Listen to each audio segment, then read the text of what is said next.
Welcome to the Sales Lab. What are the characteristics, broadly interpreted, the behaviors, the personality types, the knowledge, the whatever, the characteristics of the salespeople in an industry like yours that are just killing it? What does somebody need to bring to the table? That's a great question. I think we've talked about a lot of it, but I'm going to go back to, again, one of our core values, which is really curiosity, right? And not curiosity to the point that you're asking annoying questions or that you're diverting from the point, but innately having curiosity makes it easier to ask that next question, and that next question needs to be the right question, right? Needs to lead in the right direction. But I think that curiosity, of course, trust, of course, aspiration, of course, integrity, of course, all of these things.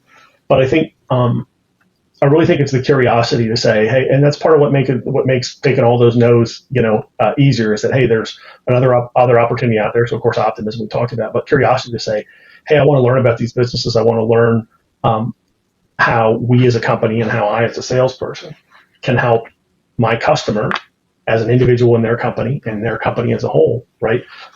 Meet their goals, right? And do better. And in our case, that why is super important, as we talked about before, to make efficient use of resources in a sustainable way, right? To grow in a sustainable way. But it's really that curiosity to say, hey, where's the next opportunity? And how can I find, even once I've won an opportunity, then how can I find the next opportunity with that customer? I don't want to just move on, because it's always easier to grow business with an existing customer than to go win new customers, although super important that you do both, right? So sometimes, right, that's sort of obvious that it's easier to win more business with an existing customer, but you can't exclusively focus on that. You have to make sure that you've got a good mix of new customers that are coming to your business at all times. But I think curiosity above everything really drives that, right? The desire to learn more, to understand more, because that's how, again, when we talk about consultative selling and the challenger sales methodology, that's how you're going to bring new information to your next customer, right? And I'm not talking about giving away trade secrets of how one customer does something, but generally understand the trends and the problems and customers that customers of a certain type face. And that's going to make you more valuable as a salesperson to those customers. And that's going to lead to more sales, to faster sales, to easier closes on sales, all of those things. I think it's all driven from curiosity. Nice.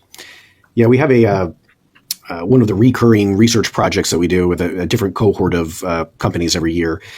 We call it the Sales Performance Consortium. And looking at these competencies that are driving sales success in different companies and how they vary across companies, but then how they vary across roles as well within a company.